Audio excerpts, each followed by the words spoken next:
Bismillahirrahmanirrahim. Assalamualaikum warahmatullahi wabarakatuh. Alhamdulillahi rabbil alamin. Wassalatu wassalamu ala ashrafil anbiya'i wa mursalin wa ala alihi wa sahbihi ajma'in. Rabbi shrah li sadri wa yassir li amri wa hlul 'uqdatam min lisani yafqahu qawli. Rabbana iftah bainana wa baina qaumina bil haqq wa anta khairul fatihin. Allahumma faqihna fid din wa 'allimna ta'wil. Alhamdulillah. Marilah sama-sama kita rafakkan kesyukuran kepada Allah Subhanahu wa taala. Pada pagi ini kita dapat bersama-sama, dan pada hari ini kita sedang melalui suatu hari yang penuh bersejarah, iaitulah hari kelahirannya baginda Rasulullah sallallahu alaihi wasallam. Dan mudah-mudahan Allah Subhanahu wa taala mencampakkan ke dalam hati kita rasa kasih cinta kepada Rasulullah sallallahu alaihi wasallam dengan sepenuh hati kita. Muslimin dan muslimat yang dirahmati Allah, pada pagi ini insya-Allah kita akan menyambung kembali pengajian daripada ayat-ayat hukum. Pada minggu yang lalu telah kita memperbahaskan tentang beberapa perkara-perkara penting, iaitulah seperti tempoh penyusuan yang diharamkan, dan begitu juga kita telah menyebutkan tentang kelebihan ibu berbanding bapa, yang mana seorang ibu itu bagi keutamaan seorang anak adalah kepada ibunya. Dan pernah berlaku apabila seseorang bertanya kepada Nabi SAW, dengan siapakah aku bersahabat? Nabi kata, hendaklah kamu bersahabat dengan ibumu. Dan pertanyaan itu mendapat jawapan yang sama sebanyak 3 kali. Kemudian baru Nabi kata, bersahabatlah dengan ayahmu. Jadi menunjukkan bahawasanya ketaatan kepada ibu menunjukkan bahawasanya ibu itu adalah seorang yang sangat mulia di sisi Allah Subhanahu wa taala, dan ia wajib dihormati oleh setiap anak-anak, kerana jasa pengorbanan itu sesuatu yang tidak mampu untuk dibalas. Jadi pada pagi ini kita sambung pada muka surat 74. Beri petunjuk supaya bersyukur. Okey. Setelah kita menceritakan tentang bagaimana seseorang yang sudah sampai umur kepada 40 tahun, menjangkau 40 tahun, dia perlu memahami dirinya, adakah dirinya itu sudah berkelakuan baik, menunaikan ibadah, atau masih lagi melakukan maksiat kepada Allah Subhanahu wa taala. Ini kerana umur 40 tahun adalah umur matang, dan umur 40 tahun itu adalah menjadi penentu kepada diri kita, siapakah diri kita selepas daripada umur 40 tahun. Apakah sifat akhlak kita selepas umur 40 tahun? Kalau baik pada 40 tahun, maka selepas daripada itu insya-Allah kita akan menjadi orang yang soleh. Tetapi kalau selepas 40 tahun kita masih lagi melakukan perkara-perkara yang dilarang oleh Allah Ta'ala, na'udzubillah, kita akan kekal seperti itu sampai ke tua. Jadi kerana itu kita perlu pastikan diri kita 40 tahun sudah melakukan amal-amal soleh, istiqamah melakukan amal-amal kebaikan, dan jangan sekali-kali kita mencuba untuk melakukan maksiat dalam keadaan kita sudah menjadi orang yang soleh. Kerana dibimbangi, dia akan terus membawa kita menjadi orang yang ahli maksiat sampai kepada hari tua kita. Baik. Allah Ta'ala berfirman, Qala Rabbi auzi'ni an ashkura ni'mataka allati an'amta alayya wa ala walidayya. Ilhamkan daku untuk masa depan atau pada masa hadapan. Apa yang dikehendaki di situ ialah membawanya di atas jalan kebenaran, bersyukur dan mendapat taufik yang memudahkan ke arahnya, iaitu dengan bersyukur terhadap nikmat yang dikurniakan oleh Allah terhadapnya dan ibu bapanya. Jadi ketika umur 40 tahun, kita panjatkan doa kepada Allah Ta'ala supaya kebaikan-kebaikan yang kita buat itu ada manfaatnya untuk diri kita sendiri. Ada petunjuknya daripada Allah Ta'ala. Dan rasa syukur kepada nikmat Allah Subhanahu Wa Ta'ala itu semakin lama semakin tinggi dan semakin meningkat. Ada pendapat mengatakan iaitu nikmat agama. Selain itu, ada pendapat mengatakan ia merangkumi semua jenis nikmat yang dikurniakan oleh Allah kepada manusia dengan bersyukur, beramal soleh yang diredai dan selamat daripada penyelewengan yang menyebabkan tidak diterima, amalan tidak diterima. Jadi, semua yang dimasukkan dengan nikmat itu adalah merangkumi nikmat yang Allah Ta'ala turunkan kepada manusia. Semua sekali. Nikmat beragama, nikmat kesihatan, nikmat dapat menghirup udara, nikmat syukur, nikmat dapat berbuat ibadah. Semua sekali. Sebagaimana yang dijelaskan oleh Ibnu Abbas, ayat tersebut ditujukan kepada Abu Bakar, di mana ketika berusia 40 tahun, semua ahli keluarganya termasuk isteri, cucu, anak dan ibu bapanya memeluk Islam. 40 tahun, semua ahli keluarga Sayyidina Abu Bakar, termasuk isteri, cucu, anak dan ibu bapanya memeluk Islam. Sampai umur 40. Pastikan umur 40 itu telah masuk Islam. Itu peranan Sayyidina Abu Bakar. Dan terhadap itu Abu Bakar berdoa, wahai Tuhanku, berikanlah aku mendapat petunjuk dan kurniakan kesedaran dalam hatiku, supaya sentiasa mensyukuri dengan segala nikmat pemberianmu yang amat banyak. Kemudian, kurniakan kepadaku taufik mentaatimu, ataupun petunjuk dalam mentaati engkau, ya Allah. Bersifat bersyukur, menurut perintah, menjauhi segala tegahanmu. Kita kena doa pada Allah supaya kita ni dijauhkan diri daripada melakukan perkara-perkara yang dilarang. Kerana sebagai seorang manusia, kita tidak akan terlepas untuk berbuat kesilapan. Kemudian, mensyukuri nikmat iman yang telah engkau kurniakan kepadaku, juga tauhid yang engkau kurniakan dan berikan kepada kedua ibu bapaku. Jadi, apabila Sayyidina Abu Bakar memastikan isteri, ibu bapa, cucu, anak-anak masuk Islam pada ketika umur 40 tahun, itu adalah suatu kejayaan yang besar kerana Sayyidina Abu Bakar memahami 40 tahun untuk memastikan 40 tahun itu seluruh ahli keluarga dia berada di dalam kebaikan. Jadi kita apabila sampai umur 40 tahun anak-anak itu, pastikan nasihat ini diulang, diberitahu supaya ayat ini yang kita baca sekarang ini, di mana usia 40 tahun itu merupakan satu usia yang amat penting, yang dia menjadi satu KPI bahawasanya kebaikan itu akan berterusan ketika mana kamu pada usia 40 dah buat baik. Begitulah kejahatan. Pada usia 40 tahun kamu buat jahat dan kamu tak tinggalkan, maka selepas daripada itu dibimbangi kamu akan terus jahat sampai hari tua kamu sendiri. Ini dipesan.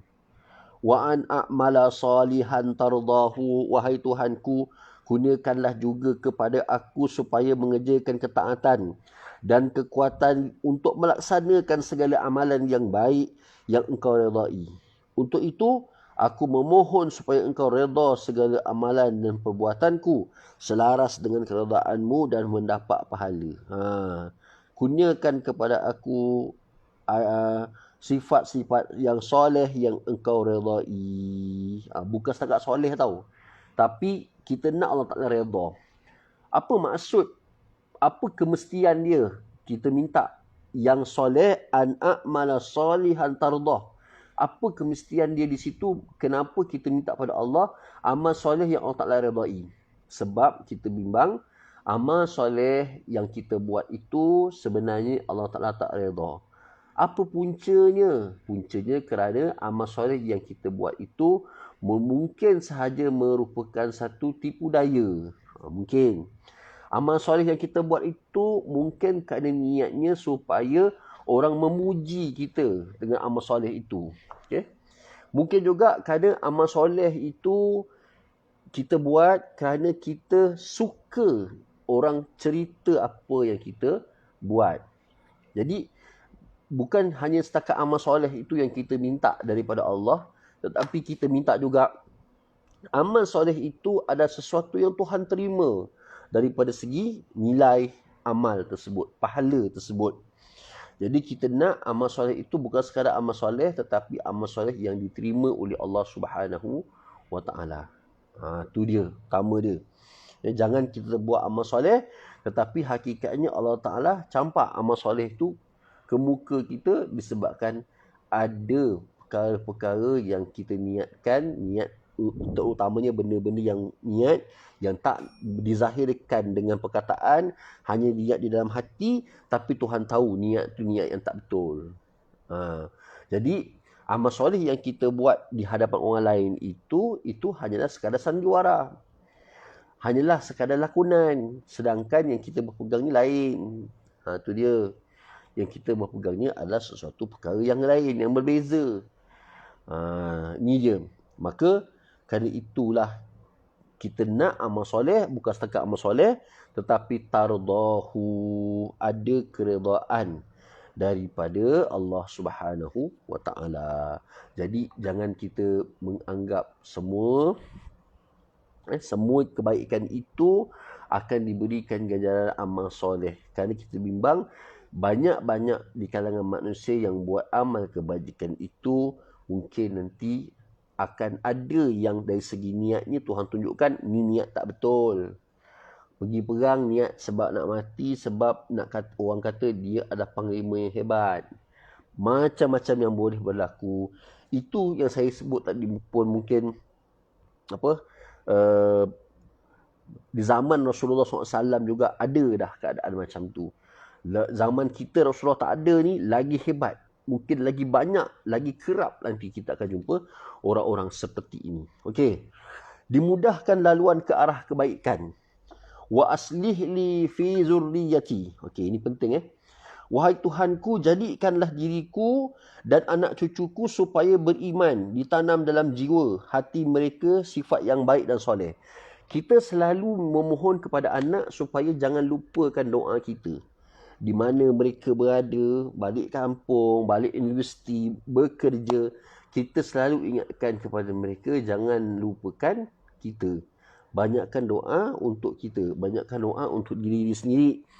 Okey. Tetapi apa yang kita lupa adalah kita lupa untuk minta kepada Allah supaya kita ni minta kepada Allah supaya kita ni ada kebaikan, dan kebaikan itu ditanam pada keturunan kita.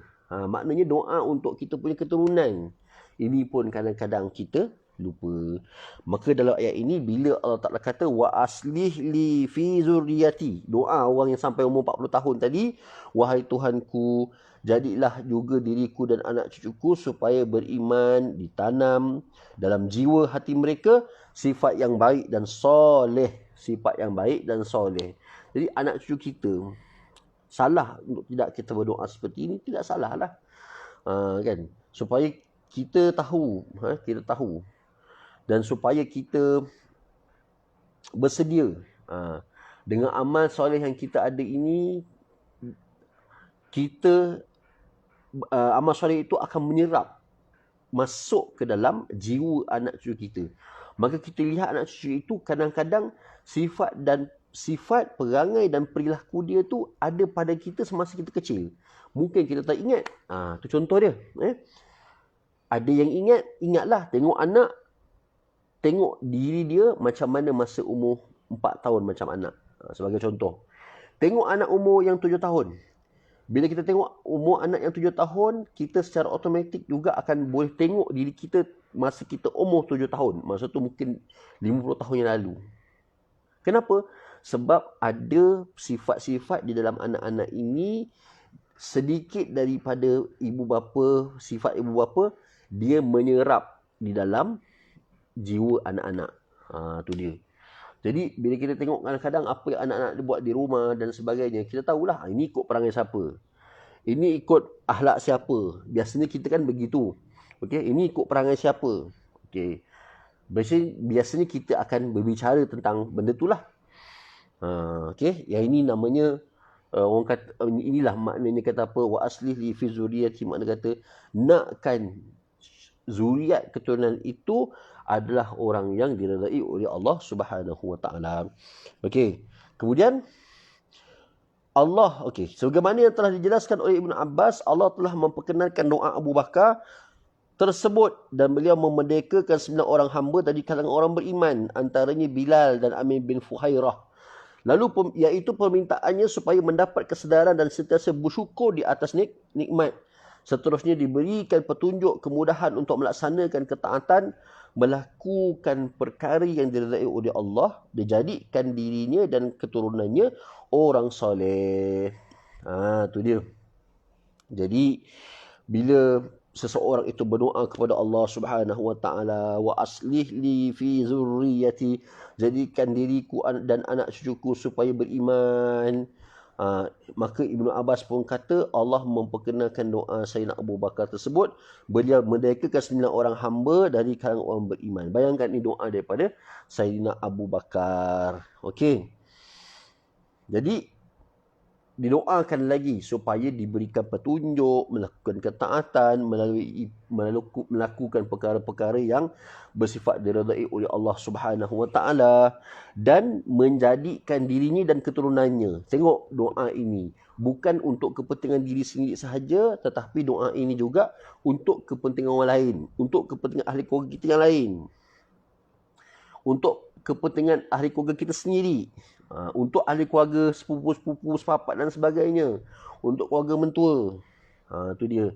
Jadi supaya apa tuan-tuan semua, supaya diri kita ini adalah menjadi orang yang bila buat ibadat kita mendapat keredaan daripada Allah Subhanahu Wa Taala dan juga mendapat keturunan yang soleh. Itu dia. Jadi kita kena perhatikan kenapa doa ini berlaku. Baik. Allah menerima taubat orang yang ikhlas. Inni tubtu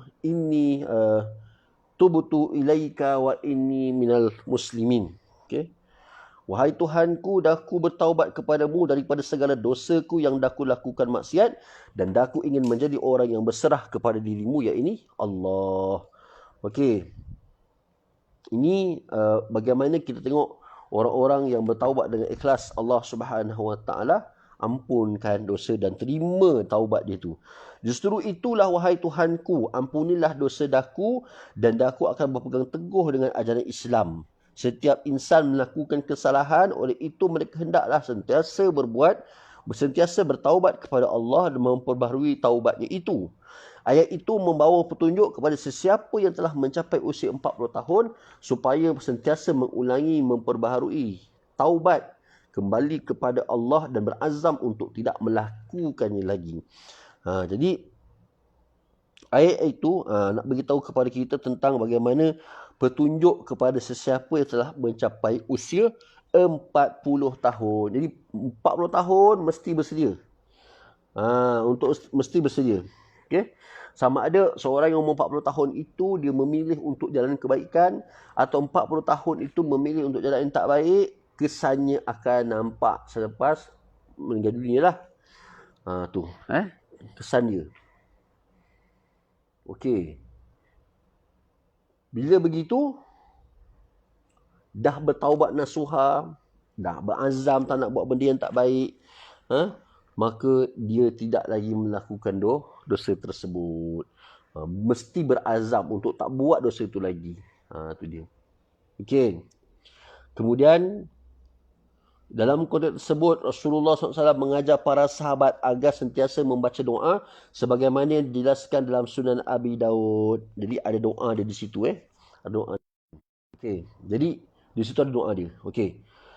Allahumma alif baina qulubina wa aslih zata bainina wahdina subulas salam wa najjina min zulumati ila nur وجنبنا الفواحش ما ظهر منها وما بطن وبارك لنا في أسمائنا وأبصارنا وقلوبنا وأزواجنا وذرياتنا إنك أنت التواب الرحيم وجعلنا شاكرين لنعمتك مؤمنين مثنين بما قابلها وأتمها علينا. Okey. Jadi Rasulullah mengajar para sahabat untuk sentiasa membaca doa. Dan ini berada di dalam Sunan Abi Daud. Maknanya doa-doa seperti ini sangat diperlukan lah. Okey. Janji Allah adalah benar. Baik. Allah Ta'ala berfirman, Ula'ika allazina taqabbalu anhum ahsana ma amilu. Wa natajawazu an sayyiatihim fi ashabil jannah.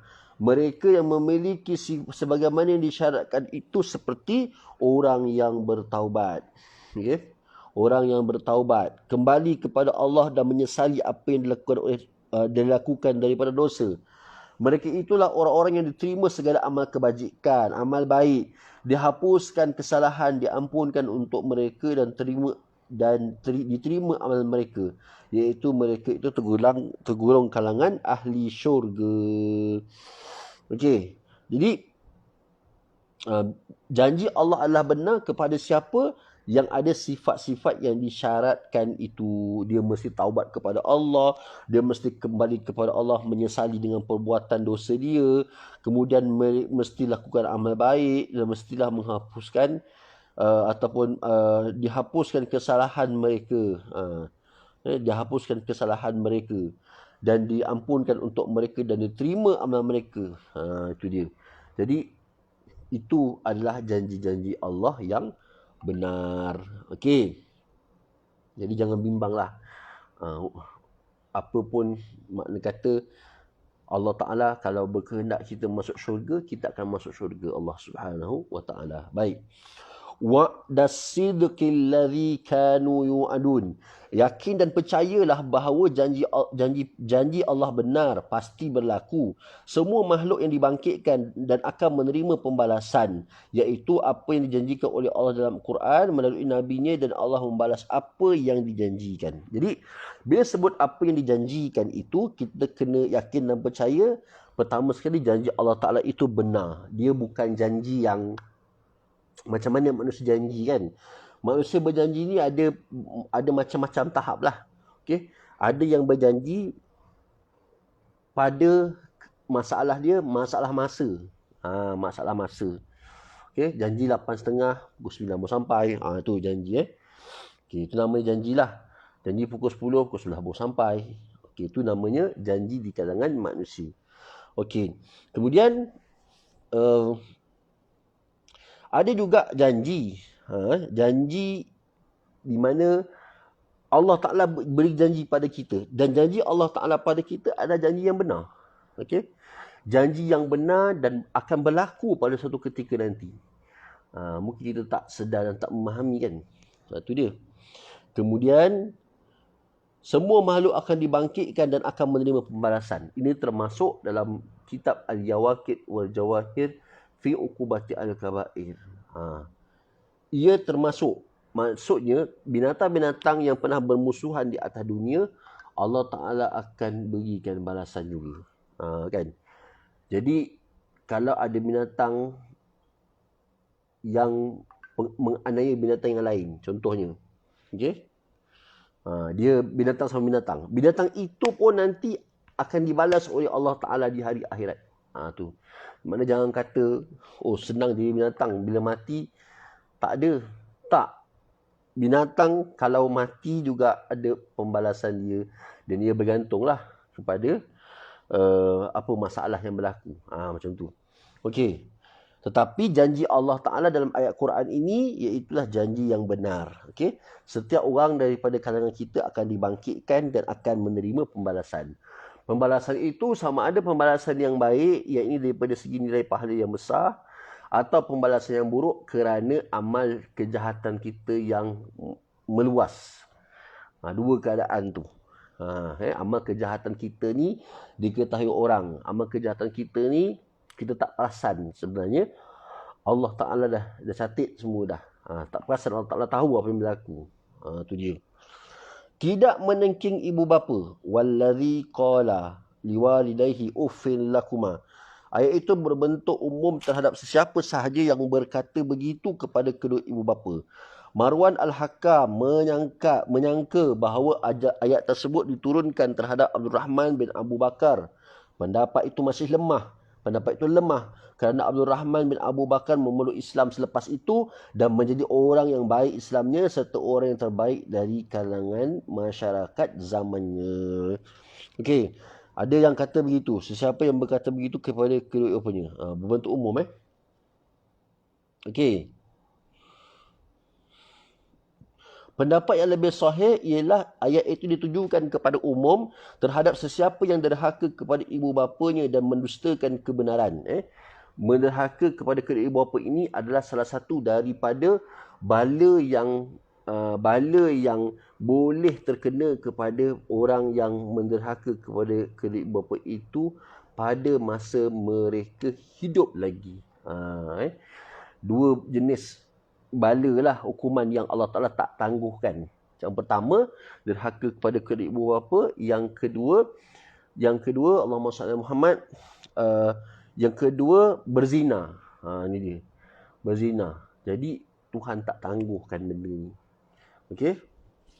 Maka kerana itulah berhati-hati apabila kita bercakap dengan kedua ibu bapa. Okey. Hujahnya kerana Aisyah menolak dakwaan dan sangkaan Marwan tersebut sebagaimana diriwayatkan oleh Ibnu Abi Hatim dan Ibnu Mardawih daripada Abdullah katanya, apabila Muawiyah melantik anaknya Yazid sebagai putera mahkota, Marwan berucap dengan berkata, demi Allah sesungguhnya tindakan Muawiyah melantik Yazid sebagai bakal pengganti adalah satu pendapat dan tindakan yang baik sebagaimana Abu Bakar dan Umar juga dilantik sebagai khalifah. Lantaran itu Abdul Rahman bin Abu Bakar berkata itu adalah sunnah Hirakla dan Kaisar yang menyuruh memberi taat setia kepada anak-anak atau melantik anak-anak sebagai pengganti raja. Kerana sesungguhnya Abu Bakar tidak pernah melantik seorang pun kalangan tidak melantik seorang pun kalangan anaknya atau ahli bait sebagai pengganti. Tu dia. Lantaran itu Marwan berkata pula, apakah awak ini orang yang diturunkan ayat wallazi qala liwalidayhi uffil lakuma. Abdul Rahman berkata lagi, tidakkah awak ini anak yang dilaknat serta orang yang dilaknat oleh Rasulullah? Kemudian berita itu sampai kepada pengetahuan Aisyah dan beliau berkata kepada Marwan, apakah awak yang berkata kepada Abdul Rahman begini? Sesungguhnya engkau dusta. Demi Allah, ayat tersebut bukan diturunkan kepada Abdul Rahman. Sesungguhnya ayat itu diturunkan kepada Fulan bin Fulan. Ini dia punya kisah penurunan ayat tersebutlah. Okey. Penderhakaan dan kesannya. Okey, bila kita sebut penderhakaan, satu risiko yang besar tentang penderhakaan adalah dosa lah. Dosa besar lah. Berlaku penderhakaan ini dosa besar. Dan penderhakaan itu kesan dia masa panjang. Biasanya seseorang itu akan orang kata menyesal. Dan kemungkinan juga bila nak berpatah balik kepada mak ayah, merayu, mak ayah akan tolak. Macam tu saja. Dia tak nak jumpa anak dia, tak nak minta maaf, tak nak apa, semua tak nak. Tu dia. Jadi itu sangat-sangat bahayalah. Sebab tu kita anak ni derhaka macam mana pun sebagai seorang ayah atau ibu, dia susah nak menyumpah seranah. Ataupun susah dia nak, kalau anak tu besar, dia rasa kalau anak tu tak ada dia, maka anak tu tak boleh nak survive hidup. Jadi ada mak-mak yang, ibu-ibu yang hati dia lembut, Tuhan jadikan memang macam tu. Contoh maka dia ambil balik anak tu. Masa nak keluar rumah, nak lari, anak tu keluar lari macam tu saja. So bila nak balik semua dan sebagainya, dengar ibu sudah meninggal dunia umpamanya, cepat nak balik. Contohnya nak harta dan sebagainya. Contoh berlakunya penderhakaan dan kesan kepada penderhakaan lah. Waktu tu macam tu lah. Kadang-kadang ada waktu sakit, tapi tak hadir, tak tengok pun. Tak hadir. Anak langsung tak hadir. Tengok pun tidak, jenguk pun tidak waktu sakit. Okay? Ini kita bagi tahu bahawasanya ini contoh penderhakaan. Jadi penderhakaan itu tidak semata-mata hanya dalam Facebook ataupun orang kata maksudnya dari sudut percakapan. Dalam Facebook itu boleh berlaku penderhakaan. Boleh. Kan kadang-kadang kita mengata mak kita sendiri dalam Facebook, mengata ayah kita dalam Facebook. Penderhakaan juga boleh dikira penderhakaan bila dengan ada sentuhan fizikal yang bertujuan untuk memukul. Maka itu dikira penderhakaan. Tetapi ada juga penderhakaan yang berbentuk benda yang kita tak cakap, kita tak buat. Mungkin kita diamkan diri. Tetapi ada ketikanya keadaan itu dianggap sebagai suatu penderhakaan. Kan? Biasa penderhakaan bentuk percakapan, okey. Bentuk perbuatan. Kita mungkin hempas pintu, pecahkan gelas. Okey, itu bentuk penderhakaan daripada sudut perbuatan. Ada penderhakaan yang tak dapat diungkap dengan tulisan, tak dapat diungkap dengan perbuatan. Tapi itu juga dianggap sebagai penderhakaan. Boleh dianggap sebagai penderhakaan. Jadi kita ni mungkin tak nampak benda tu. Okey. Kemudian sekiranya ibu bapa mengajak atau memaksa anak-anak melakukan perbuatan syirik, janganlah dituruti kehendak mereka yang salah itu. Yang ini tak boleh. Sebab dalam hadis disebut la ta'ata li mahlukin fi maksiatil khaliq. Tidak ada ketaatan bagi seorang makhluk bagi kepada orang yang melakukan maksiat. Itu dia. Jadi apa-apa perintah yang bersifat maksiat itu tidak layak bagi seorang anak untuk membantu mencapai ataupun mendapat benda maksiat tersebut. Itu tak patut sangatlah. Okey. Kesan dia apa?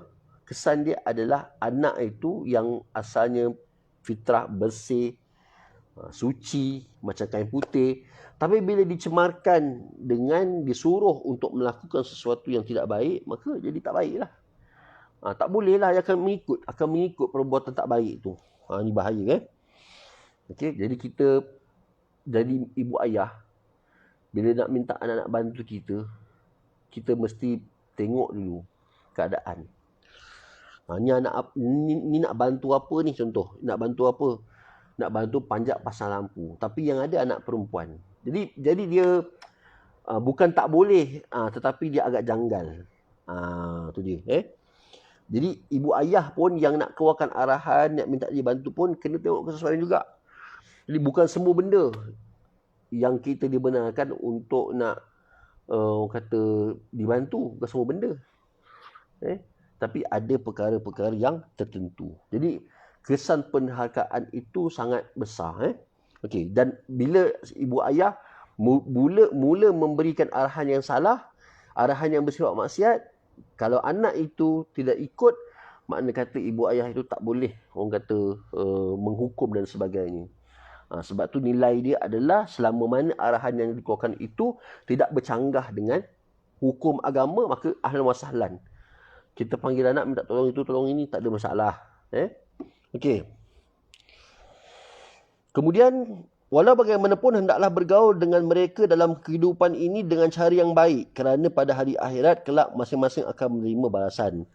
Ayat tersebut menjelaskan bahawa ketaatan dan berbakti kepada dua ibu bapa wajib selagi ia tidak menyuruh apa yang bertentangan dengan Allah atau menyekat dari melakukan apa yang disuruh oleh Allah. Antara lain juga, andainya mereka memaksa anak-anak supaya mensyirikkan Allah, jangan sekali-kali diikut atau dipatuhi. Okey. Sebagaimana hadis la ta'ata li mahlukin fi ma'siyatillahi azza wa jalla. Tidak boleh taat kepada makhluk yang menyuruh melakukan maksiat kepada Allah. Tak boleh. Ni. Okey, tak boleh. Bila seorang ayah atau ibu telah memerintahkan untuk satu benda yang salah, benda yang tak betul, tiba-tiba anak tu buat. Bila anak tu buat, dia sudah menyerap dalam pemikiran dia bahawa apa yang disuruh ni betul di sisi ayah mak dia. Maka apakah risiko yang besar akan berlaku? Apa risiko besar yang akan berlaku, tuan-tuan semua? Risiko besar yang akan berlaku ialah anak tadi akan sedikit sebanyak belajar benda yang tidak baik. Belajar sesuatu daripada perbuatan yang tidak elok, tidak molek, tidak cantik. Kan macam-macam tidak kan kita. Jadi benda ni nampak macam remeh. Nampak macam remeh. Tetapi kalau setiap hari kita buat macam tu, beri arahan kepada anak, beli apa sekian-sekian, sedangkan benda tu tak ada manfaat pun. Tapi itulah risiko dia, kita ceritakan. Nak itu, nak ni dan sebagainya. Okey.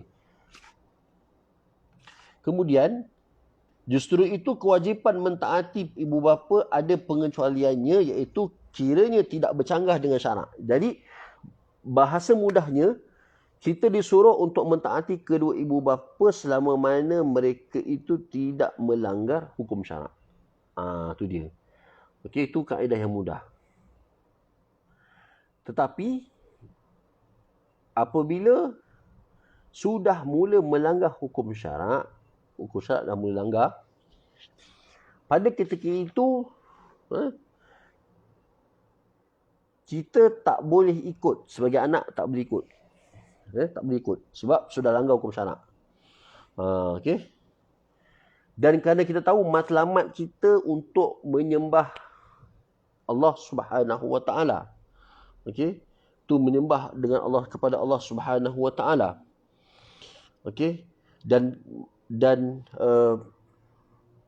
sifat kita dalam mentaati perkara yang dilarang oleh Allah Subhanahu wa taala itu nanti akan menjadi satu kebiasaan bila mana kita menjauhkan diri daripada perkara-perkara yang dapat menjauhkan diri daripada perkara-perkara yang dilarang. Tu dia. Jadi, jangan sekali-kali kita sebagai seorang anak menerima satu arahan yang bercanggah dengan hukum syarak. Okey, tuan-tuan. Kalau kita baca berita lah. Baca berita 3 hari yang lalu ke 4 yang lalu. Saya lupa. Tapi, kita pun tak tahu siapa yang salah.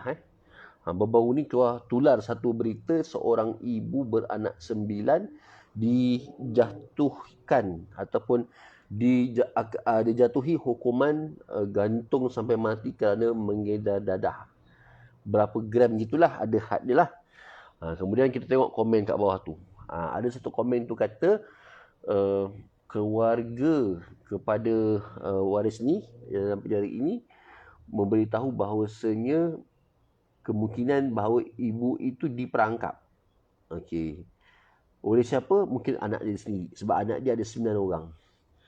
Kita tak tahu anak dia besar kecil. Kalau anak itu kecil-kecil, semua bayi-bayi, semua ni umur 4 tahun, ada logikal jugalah. Ada logik jugalah. Mungkin mak dia itu yang salah. Itu satu orang kata, satu tanggapan sajalah. Okey. Katakanlah ada anak yang besar, umur 25 tahun. Apa yang kita bimbang adalah punca perbuatan itu daripada orang lain, tetapi orang lain yang menanggung. Sebab itu kita kena berhati-hati, tuan-tuan ya. Walaupun kita seronok bercuti, naik pengangkutan awam, tapi berhati-hati dengan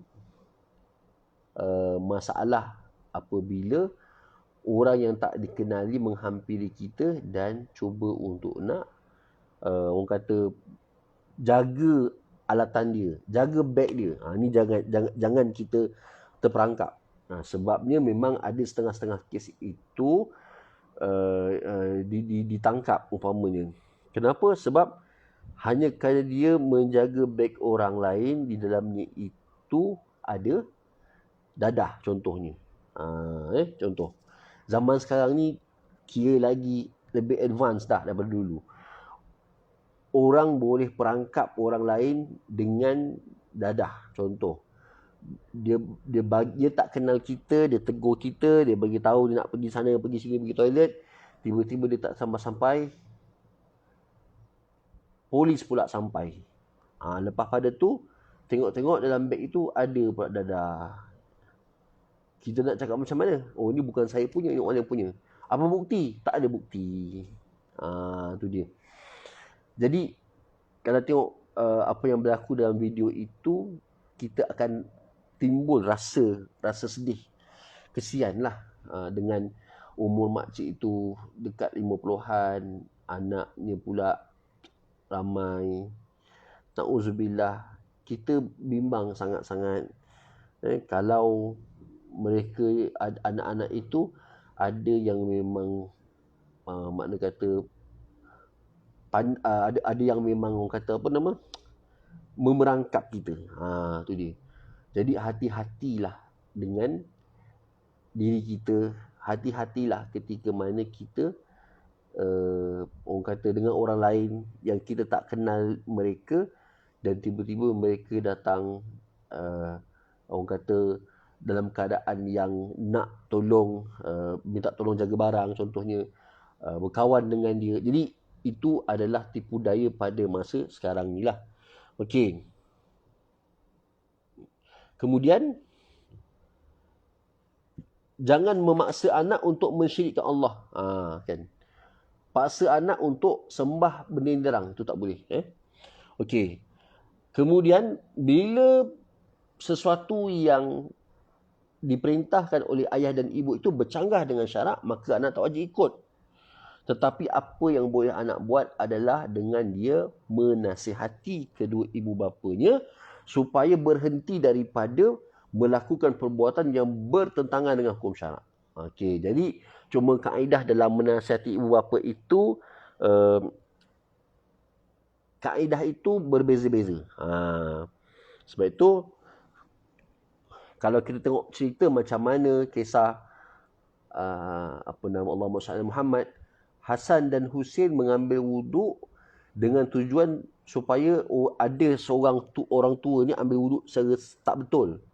Jadi Hasan dan Husain, cucu Rasulullah SAW, di depan orang tadi mereka ambil wuduk dengan cara yang betul, dan ia memberi mesej kepada orang tadi bahawasanya, dua budak ini sebenarnya sedang mengajar aku untuk mengambil wuduk yang betul. Tu dia. Tapi dalam bahasa, Hasan Hussein tidak bercakap dengan pakcik ini, tidak bercakap dengan pakcik ini untuk ditegur. Jadi kaedah ini contoh boleh dipraktikkan kepada anak-anak. Maknanya kalau mak ayah tu terpesong tengok anak semayang, tengok anak mengaji, benda ni satu yang orang kata luar biasa lah. Bagaimana sebenarnya kita mampu untuk nak tarik perhatian ibu ayah yang mungkin telah orang kata terkeluar daripada landasan syarak. Okay. Dan kita tak mustahil, tuan-tuan ya, tak mustahil ada di kalangan masyarakat kita yang anak bagus-bagus tapi ibu ayahnya itu telah melakukan satu dosa kepada Allah Subhanahu Wa Taala. Okey. Kemudian Allah Taala berfirman, wabil walidaini ihsana imma yablughanna indakal kibara ahaduhuma aw kilahuma fala taqul lahumā uffin wala tanharhuma wa qul lahumā qawlan karīmā, dan hendaklah engkau berbuat baik kepada ibu bapa jika salah seorang daripada keduanya itu atau kedua-duanya sekali sampai kepada umur tua dalam jagaan dan pemeliharaanmu, janganlah engkau berkata kepada mereka sebarang perkataan kasar seperti perkataan dan janganlah engkau menengking menyegah mereka, tetapi katakanlah kepada mereka perkataan yang mulia yang bersopan santun. Jadi kalau jaga ibu ayah masa tak sakit mungkin senang, tetapi jaga ibu dan ayah masa sakit itu sukar. Apatah lagi kalau sakitnya itu menyebabkan dia tidak boleh untuk melakukan kerjanya secara sendiri, tak boleh buat sendiri. terpaksa anak bantu, anak papa, anak dukung dan sebagainya. Ia adalah saat-saat yang sukar dan mencabar di mana anak tadi boleh hilang sabar. Ini kalau kita tak sabar, dia hilang sabarlah. Kenapa tuan-tuan semua? Kerana sebenarnya kita melakukan pekerjaan itu dalam keadaan kita tak redha kepada apa yang kita buat untuk mak ayah. Sebab itu, kita kena redha dulu. Kita kena redha dulu bahawasanya mak ayah kita ni sedang sakit. Mereka bukan saja-saja sakit. Mereka itu Allah Ta'ala kurniakan kelemahan kerana usia mereka sudah tua. Tambahan pula ada penyakit-penyakit yang mungkin kronik, mungkin penyakit biasa tapi banyak. Dan dengan sebab penyakit itu, terhalang mereka ini untuk nak buat sesuatu dengan kudrat mereka sendiri. Maka anak-anak yang menjaga ibu ayah yang sedang sakit ini, dia mesti redha keadaan itu. Kalau dia tak redha, maka setiap apa yang dia buat untuk ibu dan ayah, kalau ibu dan ayahnya itu ada melakukan kesilapan, tentu akan menyebabkan anak itu menjadi marah. Kenapa? Dia tak redha dengan sakit yang ada pada ayah. Dia tak redha dengan sakit yang ada pada ibu. Sebab itu kalau orang yang redha kepada apa yang berlaku kepada ibu dan ayah, mereka sama sekali tidak akan pernah memarahi kedua ibu bapanya di atas kekurangan, kelemahan disebabkan usianya sudah tua. Jadi kita kena koreksi balik, muhasabah balik. Selama kita jaga ibu ayah kita, pernahkah kita merungut? Kalau kita merungut disebabkan kekurangan, kesakitan yang berlaku pada ayah ibu, itu tandanya kita sebenarnya tidak redha dengan kerja yang kita buat. Kita tak redha untuk jaga mak ayah. Itu sebenarnya. Sebab tu kita mesti menerima hakikat. Sebelum kita nak jaga mak ayah yang sakit ini, kita kena redha dulu dengan sakit yang ditimpakan kepada mereka. Okey? Jadi kita boleh ukurlah diri kita. Adakah selama ini kita akan jaga ibu ayah itu kerana kita redha ataupun kerana kita tak redha dengan sakit. Dan benda ni tuan-tuan semua, dia seumpama kitaran. Dia akan pusing.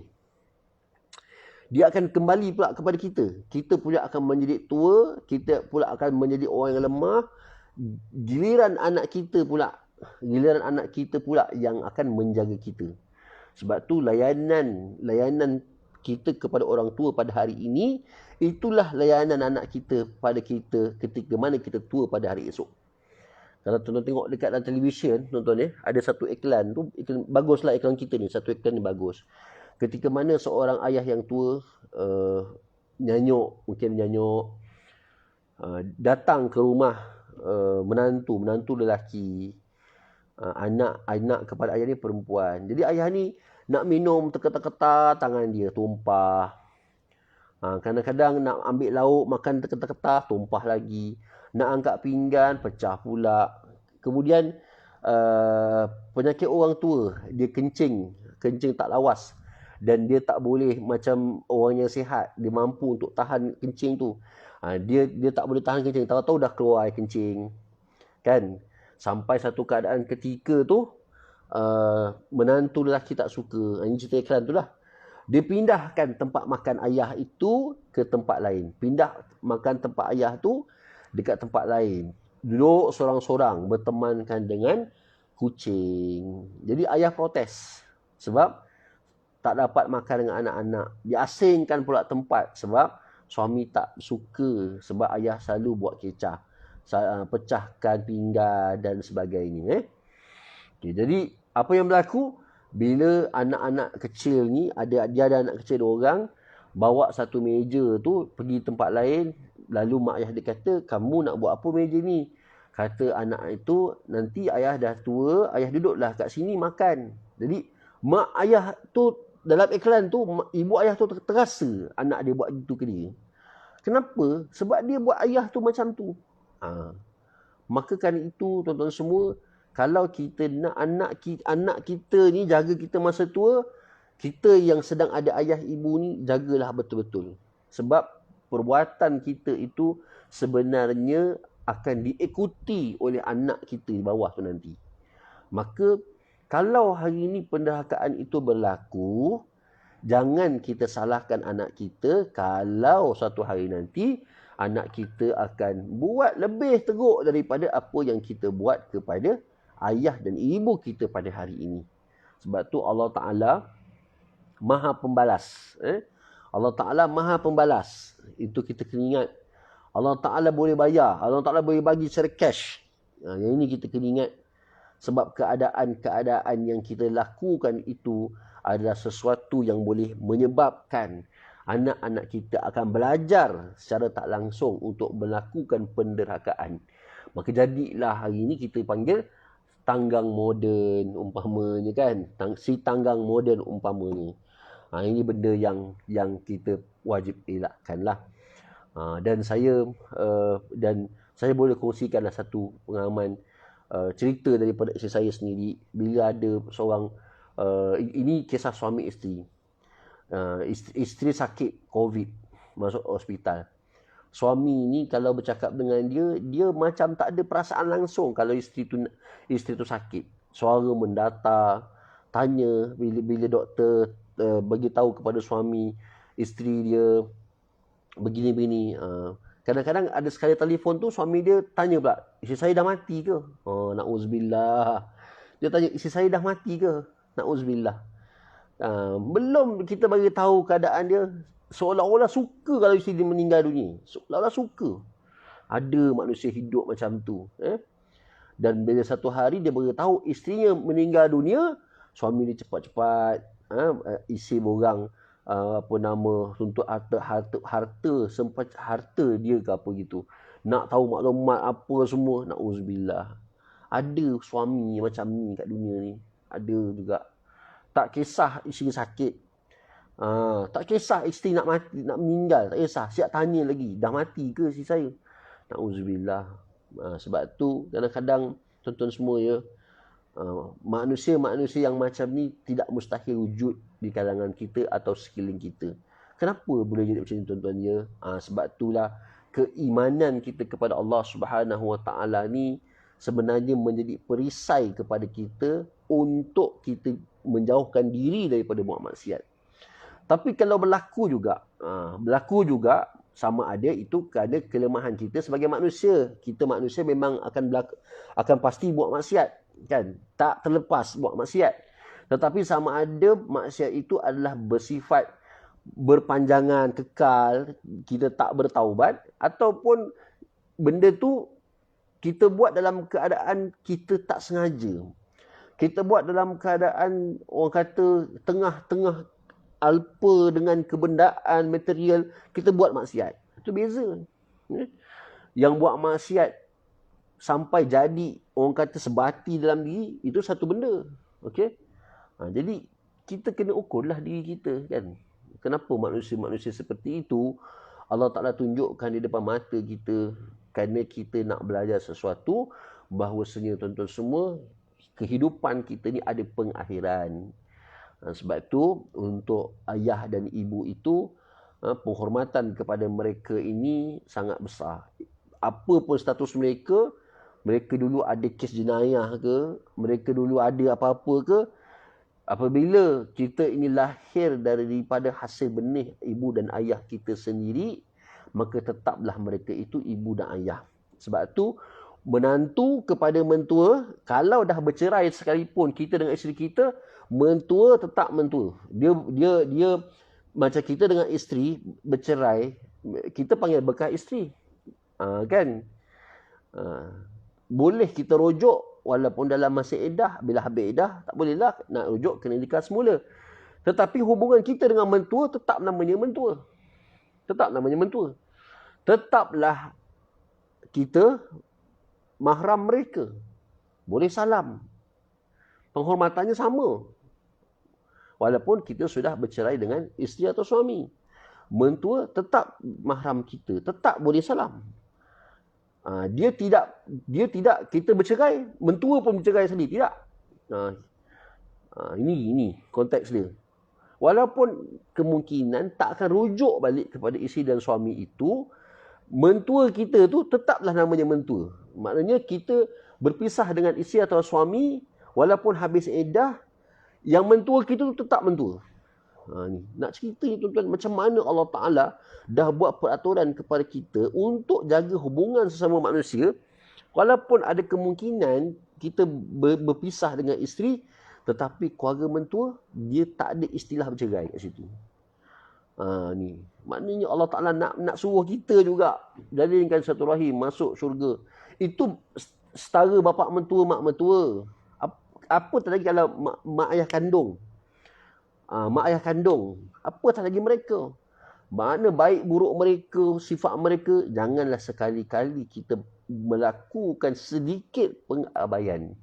Sedikit pengabaian disebabkan apa yang kita buat datang terasa hati kepada ibu dan bapa ataupun orang tua ni, tuan-tuan semua, kita bimbang amal soleh yang kita buat sama yang kita buat ni habis. Jadi tak redha pula kepada ibu bapa, maka tak ada nilai amal soleh kita. Sebab itu nilaian redha Allah fi redha walidaini, sakhatallahu fi sakhata walidaini. Redha Allah ni ada pada kedua ibu bapa. Kemudian kemurkaan Allah dan kebencian Allah ni ada kepada kebencian kedua ibu bapa. Jadi sebaik-baik kita buat amal soleh untuk diri kita, tapi untuk ibu bapa kita tak buat amal soleh, tak berbakti kepada mereka, habis kita, tak ada nilai. Sebab tu saya sebut tadi, dua bentuk sesaan yang Allah Ta'ala bagi cepat. Nombor satu, derhaka pada mak bapak. Belum mati lagi pun, Tuhan bagi dah balasan untuk orang derhaka kepada mak bapak. Yang kedua, berzina. Itu dia. Jadi, jangan sampai terasa. Memang orang tua dia akan begitu. Dia lupa, dia nyanyuk. Bila kita dah bagi makan, dia kata belum makan. Inilah satu keadaan di mana sebagai anak-anak kita kena redha. Sebab Allah Ta'ala sedang menguji mereka, ibu bapa itu, dan menguji kita sebagai anak untuk jaga dan berkhidmat dengan mereka. Baik tuan-tuan ya. Mudah-mudahan kita sambung insya-Allah akan datang, semua akan mati. Jadi mudah-mudahan tuan-tuan sedikit daripada apa yang kita kongsikan pada hari ini menjadi satu pengajaran, penghayatan dalam kehidupan kita, dan sentiasalah kita tengok sekeliling kita. Baca berita, tengok sekeliling kita, nasib-nasib ibu-ibu yang ada di sekeliling kita, nasib keluarga-keluarga yang susah. Kerana hari ini kita akan rasa bersyukur pada Allah Ta'ala walaupun kita hidup dalam serba sederhana, tetapi di sana masih banyak lagi orang yang hidup serba kekurangan. Yang tidur dalam kereta pun ada. Na'udzubillah tuan-tuan. Kita kena istighfar banyak-banyak. Kerana mungkin apa yang berlaku kepada mereka itu adalah kerana salah kita juga. Kerana kita tak pernah bersedekah. Kerana kita tak bantu mereka. Jadi tuan-tuan semua, mudah-mudahan kita doakan supaya sesiapa yang di kalangan kita masih ada ibu ayah, doakan supaya Allah Ta'ala kurniakan kesihatan kepada mereka, dapat berkhidmat dengan sepenuh hati, redha kepada apa yang telah berlaku kepada mereka. Dan mudah-mudahan tuan-tuan semua, apa juga yang berlaku kepada kita, juga mudah-mudahan anak kita nak jaga kita masa kita hari tua, insya-Allah. Itu dia. InsyaAllah kita bertemu pada minggu hadapan. Mudah-mudahan Allah Ta'ala berikan kepada kita kesihatan tubuh badan, keberkatan ilmu. Kita sama-sama dapat bertemu lagi di masa akan datang, insyaAllah. Aqulu qawli haza wa astaghfirullahal azima li walakum. Assalamualaikum warahmatullahi wabarakatuh.